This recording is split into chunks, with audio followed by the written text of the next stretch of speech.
In May of 1747, aboard the British warship HMS Salisbury, 12 sailors were already losing a battle no cannon could win. Their gums bled, old wounds reopened, their legs weakened, and the men who could still stand moved through the ship as if their bodies were coming apart from the inside. The enemy was scurvy, and it could destroy a crew without firing a shot. The ship's surgeon, James Lind, divided the sick men into pairs and gave each pair a different treatment.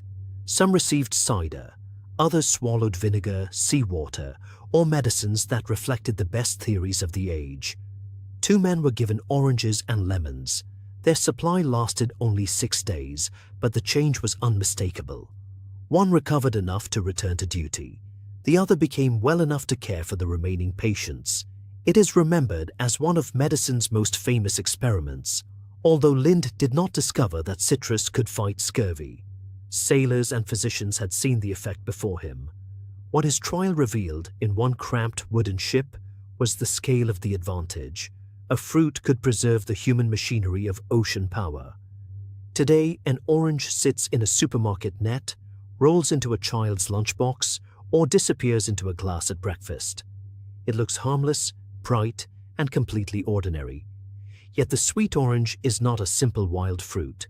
It is a human-made hybrid, copied for generations through grafting, carried through Islamic gardens and Portuguese trade routes, planted across colonies, transformed into naval medicine, wrapped in paper, loaded onto refrigerated trains, crushed into frozen concentrate, and built into a global industry.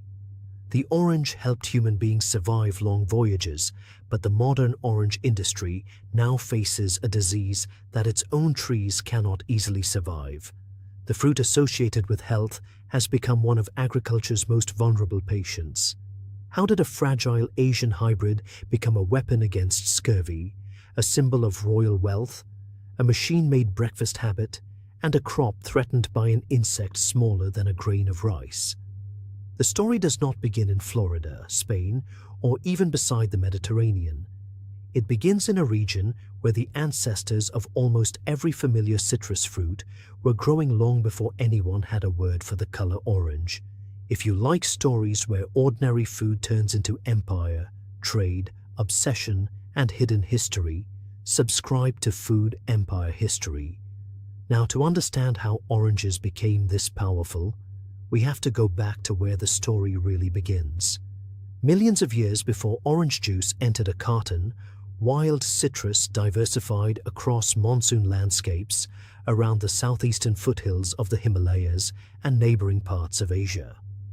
In forests stretching through what are now northeastern India, southern China, and Myanmar, early citrus did not appear as one perfect family of lemons, limes, mandarins, and oranges. It existed as a smaller group of ancestral forms, including mandarins, pomelos, citrons, and other wild relatives. The sweet orange was assembled from this citrus family tree. For years, it was commonly described as a direct mixture of mandarin and pomelo. Newer genomic work gives the story another layer, pointing to a cross between a sour orange and a mandarin, with pomelo ancestry already inside the sour orange. Either way, the conclusion is clear. The orange was not waiting in a forest in its modern form. It emerged from repeated hybridization, selection, and human cultivation. That biological confusion became its greatest strength. Pomelo ancestry contributed size, thick peel, and sharpness. Mandarin ancestry contributed sweetness, aroma, and easier eating. Inside the fruit, acidity protected the flavor, while sugar rewarded the person willing to open it. Outside, an oil-filled peel released a sudden cloud of fragrance when cut or torn. The rind guarded the wet segments better than the skin of softer fruit, giving the orange more time to travel. Even its color is less natural than it seems. Citrus peel loses green chlorophyll more readily when nights become cool. In warm tropical conditions, a fully ripe orange can remain green on the outside. Modern packing systems may use controlled ethylene treatment to remove that green appearance because buyers have learned to expect an orange to look orange. The fruit created the color name, and then the color became a commercial demand placed back upon the fruit. Early growers did not understand chromosomes, but they understood trees. A seed might produce a disappointing child, different from the parent. A branch from an excellent tree could preserve what the seed could not. By joining a bud or cutting to a chosen rootstock, growers could copy desirable fruit again and again. Grafting turned citrus quality into stored knowledge. A successful tree no longer had to die as a biological accident, it could be repeated. In China, citrus became food, medicine, fragrance, gift, and seasonal symbol. Trees remained green when other plants lost their leaves. Their flowers and ripe fruit could appear on the same living structure, making them powerful images of continuity and abundance. Citrus fruits, especially mandarins and related forms, became associated with good fortune during New Year celebrations. A bowl of bright fruit could carry a wish for prosperity, family continuity, and a generous year ahead. But citrus also carried a practical lesson. The fruit's value was not limited to sweetness. Peel could flavor food and medicine. Flowers could scent water. Sour juice could sharpen rich dishes. Dried rind could travel where fresh fruit could not. Every part of the plant seemed to offer another use, and every use made the tree more worth moving. As citrus moved west, it did not arrive as one event. Different fruits traveled at different times. Citron reached the Mediterranean world in antiquity. Lemons appeared later. Bitter orange spread widely through Islamic networks and became established in places such as Sicily and the Iberian Peninsula during the medieval period. Muslim farmers, gardeners, merchants, and scholars carried not only plants but irrigation knowledge, crafting techniques, medical uses, recipes, and a taste for perfumed gardens. The bitter orange was not the sweet supermarket fruit. Its flesh could be harsh, but its peel, flowers, and juice were valuable. In courtyards where water moved through narrow channels, evergreen leaves reflected light. White blossoms released perfume, and orange fruit remained on branches like small lamps. The tree offered shade, medicine, flavor, and beauty at once. It was agriculture designed to be experienced. The fruit's name traveled with it. Words related to the Sanskrit naranga passed through Persian and Arabic, then entered European languages in changing forms. English first used orange for the fruit. Only later did orange become the ordinary name for the color between yellow and red. The object arrived before the category. Europe had seen the color for centuries, but the fruit gave it a permanent name.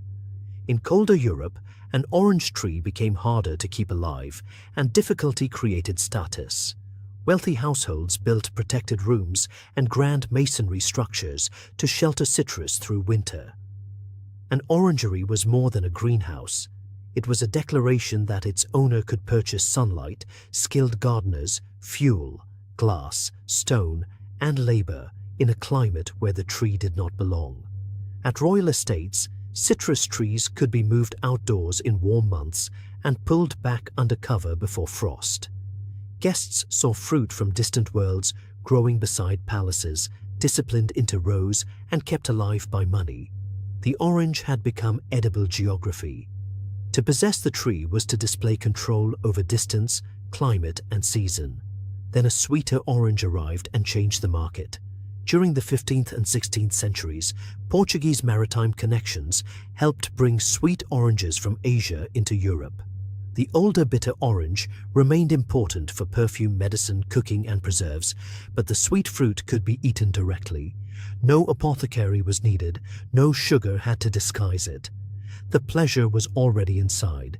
In several European languages, names for the sweet orange came to reflect Portugal or China. This was more than a linguistic curiosity. It preserved the memory of a trade route. The orange carried its journey in the words people used to order it. Portuguese and Spanish expansion then moved citrus into Atlantic islands and the Americas. Seeds, seedlings, buds, and grafted trees traveled with settlers, missionaries, soldiers, and merchants. Citrus groves appeared in warm colonial landscapes because the fruit answered several imperial needs at once. It was useful in kitchens, valued in medicine, adaptable to local markets, and increasingly important to crews living on preserved food. Yet oranges were difficult cargo. A barrel of grain could wait. Dried spices could cross oceans with little change. Fresh oranges bruised, molded, and spoiled. Their value depended on time. The fruit therefore pushed trade toward orchards near ports, careful packing, faster routes, and preservation experiments. The greatest obstacle was not desire. It was keeping a living piece of water and sugar intact long enough to sell it. That problem became urgent as European voyages grew longer. Ships left land carrying hard biscuit, salted meat, dried peas, beer, and whatever fresh produce could be eaten before it rotted. Weeks later, the stores might still contain calories, but the diet had lost something invisible. Humans cannot manufacture vitamin C inside their own bodies.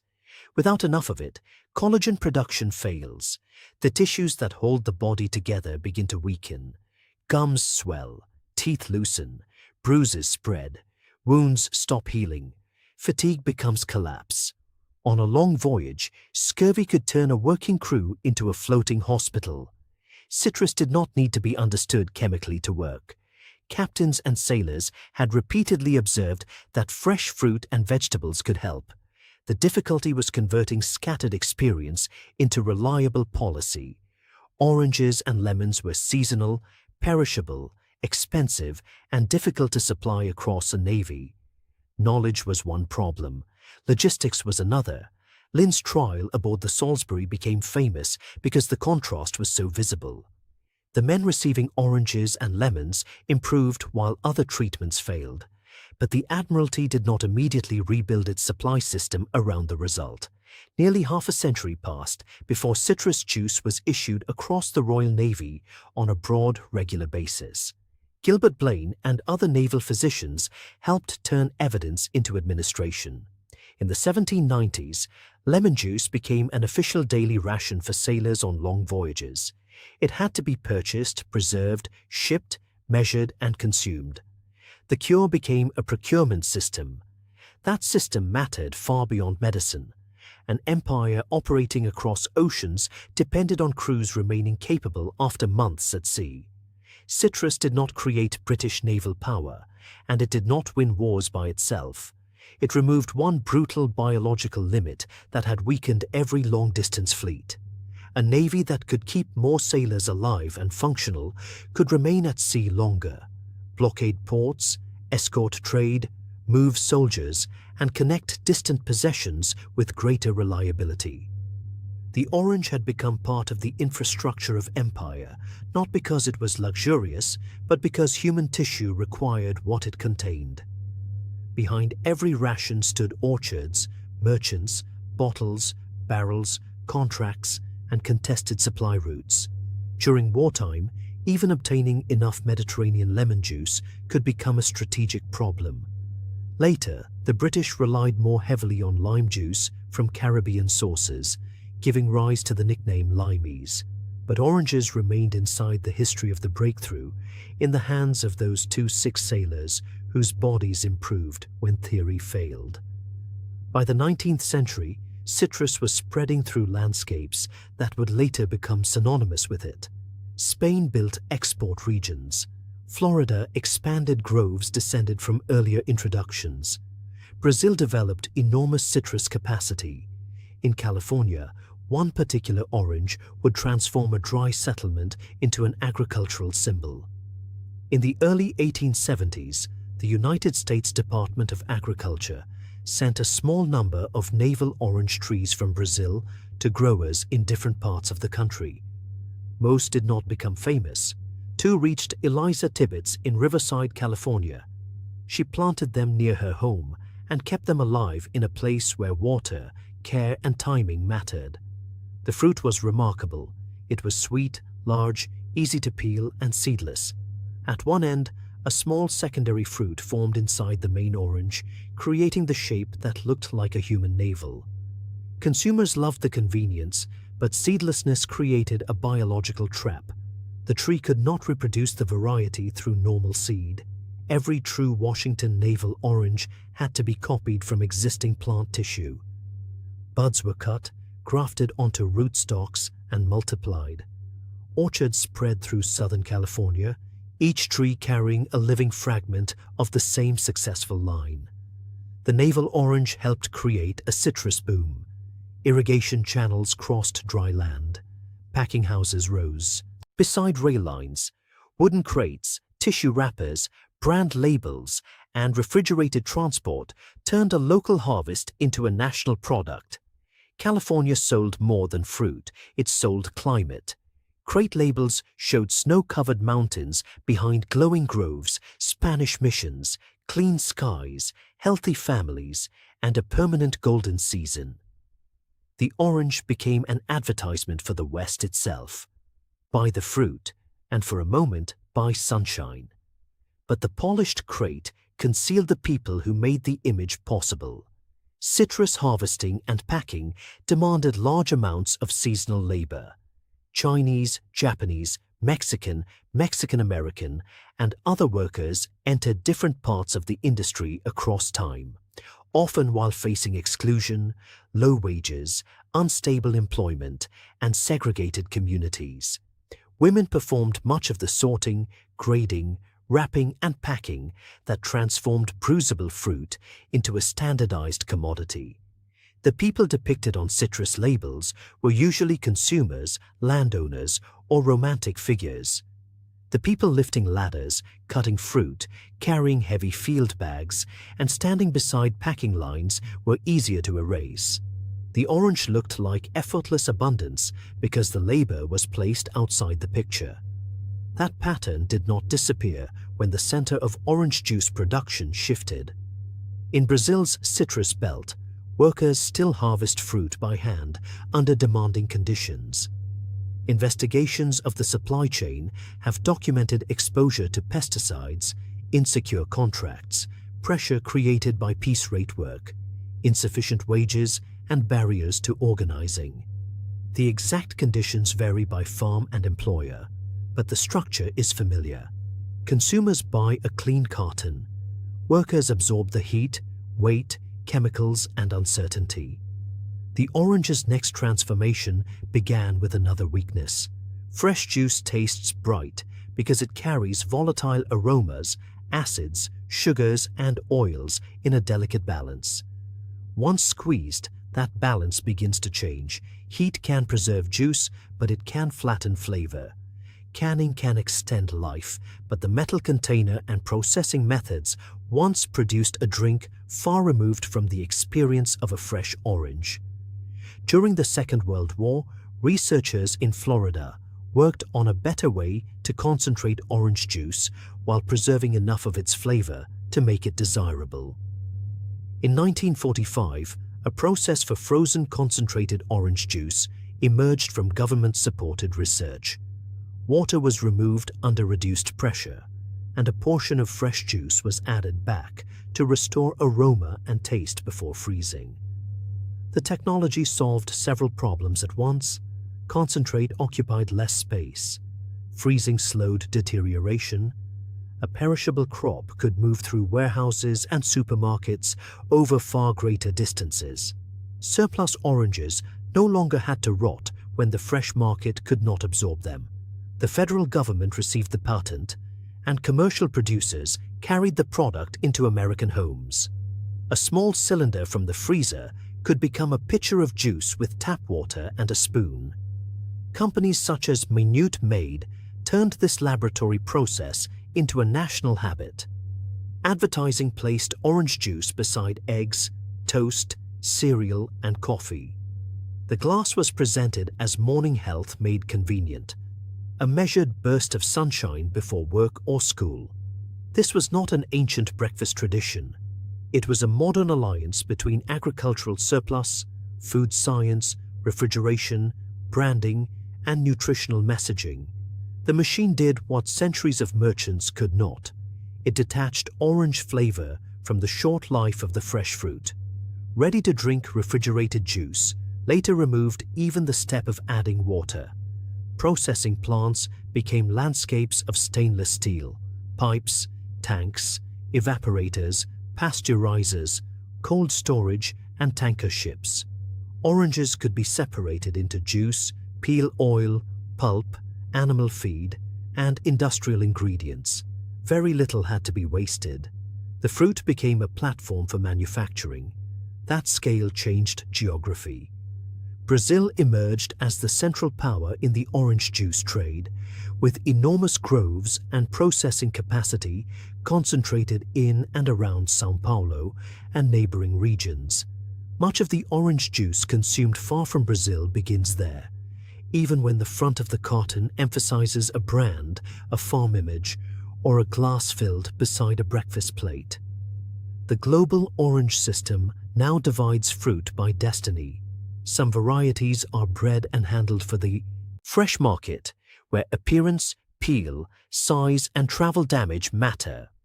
Others are grown mainly for processing, where juice yield, sugar, acidity, color, and harvest timing decide value. An orange in a supermarket display and an orange entering a juice plant may belong to the same species, yet they are products designed for different machines. The modern shelf also hides how much coordination is required to make orange juice taste consistent. Fruit changes by grove, season, rainfall, temperature, maturity, and variety. Industrial blending smooths those differences into a familiar brand profile. The consumer expects the same taste in January and July in Amsterdam and Chicago. Nature produces variation. The factory sells repetition. Repetition made the orange rich, famous, and dangerously dependent. Many commercial trees are propagated through grafting because growers need predictable fruit. Naval oranges are cloned because the variety is seedless. Other sweet orange cultivars also have narrow genetic backgrounds. Rootstocks can add strength, disease resistance, or tolerance to soil conditions, but the fruiting portion above the graft is selected precisely because it repeats a profitable type. Then an insect arrives. The Asian citrus psyllid is tiny enough to disappear against a leaf. As it feeds, it can spread the bacteria associated with Huanglongbing, better known as citrus greening. The infection disrupts the tree's internal transport system. Leaves become mottled, fruit may remain small, misshapen, bitter, and unevenly colored. Trees decline, yields fall, and there is still no simple cure that can restore an infected grove. Florida detected citrus greening in the early 21st century. Since then, orange production has collapsed compared with the industry's earlier scale. While hurricanes, rising costs, and changing consumer habits have added pressure. Growers remove infected trees, control insects, adjust nutrition, replant, and wait years for young groves to bear fruit, knowing that the disease may reach them too. Brazil is fighting the same threat across a much larger production system. Current harvest forecasts rise and fall with heat, drought, rain, fruit drop, and the severity of greening. Researchers search for tolerant trees, better rootstocks, biological controls, faster detection, and new breeding strategies. The industry that perfected uniformity is now searching desperately for resilience. That is the final paradox of the orange. It helped protect sailors from a deficiency disease because human bodies could not make one essential substance. Now the orange tree is threatened by a disease moving through the living tissue that carries its own nutrients. The fruit that helped extend ocean voyages has reached the limits of agricultural repetition. Pick up an orange and press your thumb into the peel. The skin resists, then breaks. Oil flashes into the air. White pith clings to the segments. Juice gathers under the membrane. The act feels private and simple, but almost nothing about the fruit is simple. Inside that orange is a citrus family born near the Himalayas, generations of Asian growers who selected and grafted trees, Islamic gardeners who carried bitter orange into new climates, Portuguese merchants who helped move the sweet fruit west. royal gardeners protecting trees from frost, naval surgeons watching sick sailors recover, workers building groves across the Americas, Eliza Tibbets caring for 2 Brazilian trees in California, migrants climbing ladders beneath commercial sunshine, scientists turning surplus juice into frozen concentrate, and Brazilian pickers supplying a global breakfast industry. There is also a warning inside it. The perfect orange became perfect because human beings learned how to repeat it. We copied sweetness, seedlessness, color, size, and flavor until the fruit seemed inevitable. But agriculture pays for certainty. When too much of the world depends on the same narrow answer, one insect, one bacterium, one heat wave, or one failed bloom can expose the weakness beneath abundance. The orange once gave the color its name. It gave sailors a way to remain at sea. It gave palaces a living symbol of distant warmth and supermarkets a year-round promise of health. Now it asks a different question. Can humans use the same ingenuity that spread the orange across the world to keep its future from shrinking? The next time you peel one, the scent may still feel clean, bright and immediate, but behind that scent is a history of medicine, migration, labor, technology, and biological risk. A fruit small enough to hold in one hand helped carry empires across oceans, then became breakfast for millions. Its final chapter is still growing on the tree. If this story changed the way you see oranges, subscribe for more hidden food histories.